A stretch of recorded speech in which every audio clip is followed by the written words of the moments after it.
Yesterday in Woolwich, which is a part of London, a British soldier was walking down the street wearing a Help for Heroes t-shirt. That's a charity that helps provide for UK soldiers who were wounded in battle. A car carrying two men saw this soldier and rammed him against a pole. Then the two men jumped out of the car, shouted Allah Akbar, which means Allah is great in Arabic, and hacked him to death with a meat cleaver and a knife, trying to literally cut the head off that soldier. All of this was happening in broad daylight on a busy London street. It just happened. Some people just walked right on by. Maybe they didn't notice. Maybe they didn't want to notice. Others stopped in shock, and still others just took out their cell phones to record this stunning event on video and by tweeting about it on Twitter. And the man who had just finished hacking the soldier to pieces was happy to play for the cameras, bloody meat cleaver in hand. He didn't run or hide. He wanted to go on the record in perfect English with his explanation. And he had plenty of time to do so. In fact, nearly 20 minutes elapsed before police bothered to show up. Here's a 2-minute statement the murderer delivered to a passenger on a city bus that stopped at the scene. Look. Yeah. The only reason we have killed this man today is because Muslims are dying daily by British soldiers. And this British soldier is an eye for an eye and a tooth for a tooth. By Allah, we swear by the Almighty Allah, we will never stop fighting you until you leave us alone. So what if we want to live by the Sharia in Muslim lands? Why does that mean you must follow us and chase us and call us extremists and kill us? Rather, you lot are extreme. You are the ones. When you drop a bomb, do you think it picks one person?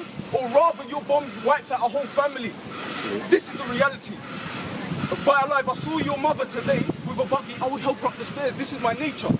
But we are forced by the Quran in Surah At-Tawbah, through many ayat throughout the Quran, that we must fight them as they fight us. An eye for an eye and a tooth for a tooth.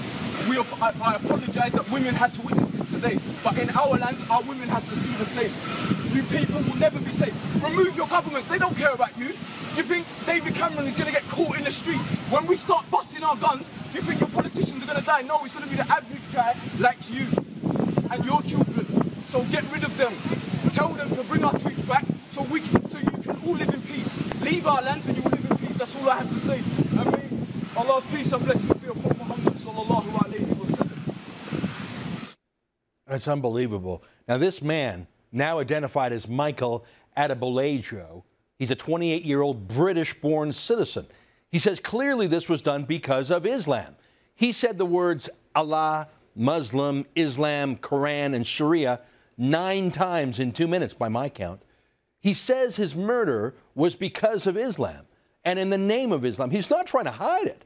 He's not making other excuses for it. In fact, he's quite honest, isn't he? What will be so fascinating in the days ahead is how Western, liberal, non-Muslim apologists do everything they can to de-Muslify this murder, to come up with explanations or excuses that Adebolejo himself does not want. It's clear Adebolejo was not drunk or high. In fact, I'm sure as a fundamentalist Muslim, he is an abstainer. He's not crazy, because crazy implies a mental sickness, an illness, which is an excuse that this man clearly does not want. He's not making excuses. He's not trying to avoid responsibility in his rant. The opposite. He is laying out as articulately as he can, as logically as he can, why he did something that might seem crazy to you or me, but to him is not crazy. In fact, it was required for him to do. He says this is about a war between British soldiers and Muslim soldiers. See, he considers himself a soldier in the Grand Jihad, a soldier against Britain, which is interesting given that he was born in Britain. He talks about living by Sharia law in Muslim lands. Now, you might think this is odd, given that he lives under British law in a pluralistic country, Britain. In fact, the official religion in the UK is the Church of England, and one of the Queen's titles is the Defender of the Faith. But fundamentalist Islam believes that the whole world must become Muslim. And in fact, the whole world is just divided between countries in Dar al-Islam, the house of submission to Islam, and Dar al-Harb, the countries in the house of war. War meaning a jihad to bring them into submission to Islam. Now, under the Geneva Conventions, this guy would not be classified as a soldier. He's a terrorist because he's not part of an army with a chain of command, who bears his weapons openly, who wears a uniform, and who follows the laws of war, like not hacking someone to pieces in the middle of a London street. But the laws of war are a construction of Western civilization and liberal philosophy. They're secular law, treaties written by mere men. This street butcher follows the law of Allah, written in the Quran, and he actually cited a specific chapter in the Quran permitting his conduct. I don't know if you heard it there. He mentioned the Surah Al-Taba. Surah is the Arabic word for chapter. Surah Al-Taba is the 9th chapter of the Quran. I'm going to use the authoritative University of Michigan translation here. In chapter 9, verse 5, translated into English, I'll read it to you in part. It says, "Slay the idolaters wherever you find them, and take them captives, and besiege them, and lie in wait for them in every ambush." That's from the Quran. That's what he quoted. Now, in case you're wondering, people who don't worship Allah, the Muslim God, are called idolaters and pagans and infidels in the Quran. This means you. This is the law of war that Muslim fundamentalists follow. They don't follow any law of Queen Elizabeth, not any law of the British or Canadian parliaments, not any treaty signed in Geneva 60 years ago. They follow this law, the law of the Quran, which they regard as God's law. Here's chapter 9, verse 14 of the Quran, the same chapter this killer cited, and I quote, "Fight them. Allah will punish them by your hands and bring them to disgrace." So this guy goes on in this rant and ends it with an Arabic flourish, saying that the whole statement he just made was in honor of Muhammad, praise be upon him. Now that's not a madman, though he seems mad to our sense of right and wrong. It's not the act of a mere criminal, though it is a crime to our laws, but not to his laws. I doubt that this man would commit a crime like pickpocketing. This wasn't some petty, selfish, materialistic desire he was indulging. I mean, he said he'd help a lady across the street, didn't he? This was a thoughtful act by him. Now, we would call it devilish, but he'd call our gods devils too, wouldn't he? He wasn't ashamed of this, was he? He was proud. Proud to make the statement, proud to wait for police. Now, when they showed up, he made a run at them with his accomplice, and the cops shot them down. What can we learn here? The first thing is that multiculturalism doesn't work. You cannot have two competing cultures in the same country. I'm not talking about trivial things like what food you like to eat or what music or dances you like to do. No. I'm talking about basic civilizational values like what law do you follow? What authority do you respect? How do you solve conflicts? Are there any limits on religion in the public square? See, all of those ideas are Western ideas, the separation of church and state. But there is no separation between mosque and state in the Quran. There's no separation between civilian and military in the Quran for those who interpret it literally. And I regret that includes a great many Muslims in the West, let alone in theocracies like Saudi Arabia and Iran. This conflict is not new. We saw it during the cartoon riots of 2006. When Muslim extremists murdered more than 200 people in vengeance for some Danish newspaper cartoons showing a picture of Mohammed that they never even saw.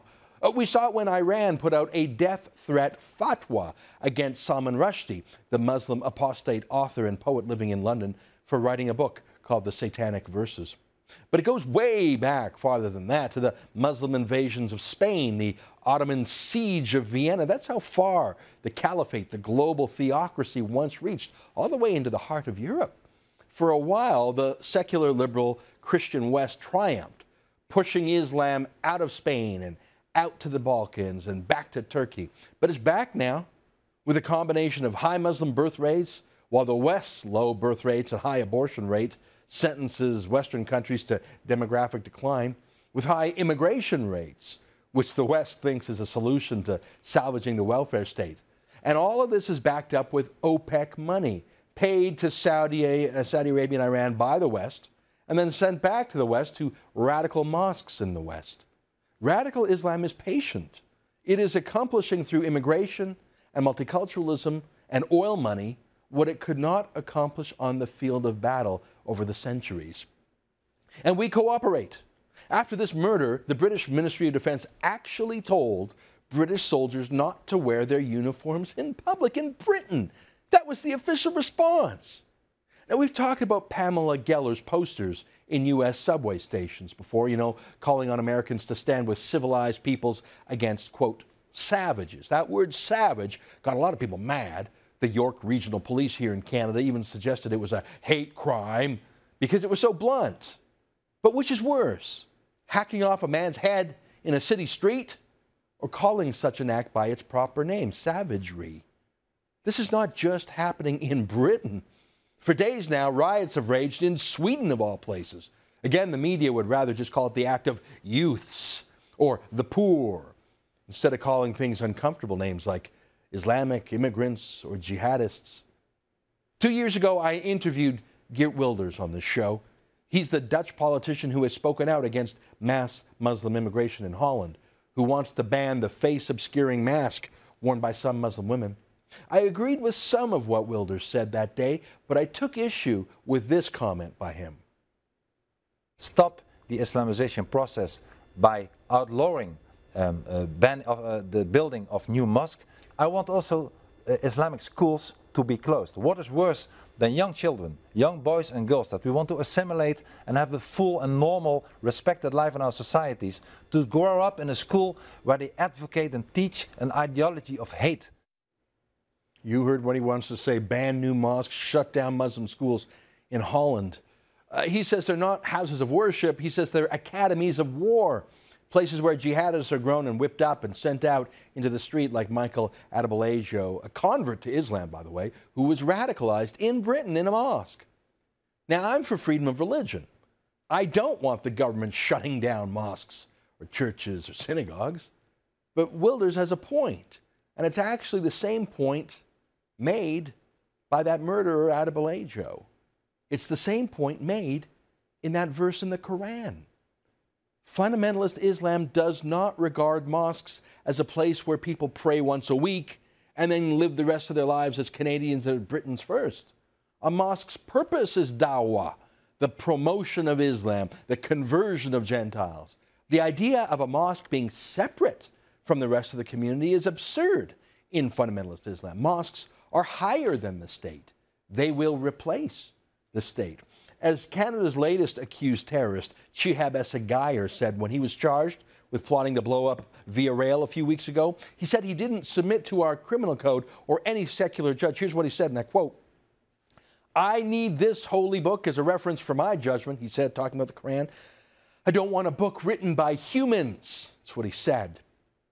Mosques or schools that teach the destruction of our Canadian laws and government and that counsel violence against our country and against our citizens, places that incubate terrorism, and preachers who recruit for it and send out young ticking bombs like Michael Adebolajo, well, on that, I'd agree with Geert Wilders. Such imams are no different than terrorists, and such mosques are no different than terrorist base camps. We are at war, my friends, or to be more precise, others are at war with us, not just overseas, but here in our own countries. Don't take it from me or Geert Wilders. Take it from the man with the bloody meat cleaver standing in the street.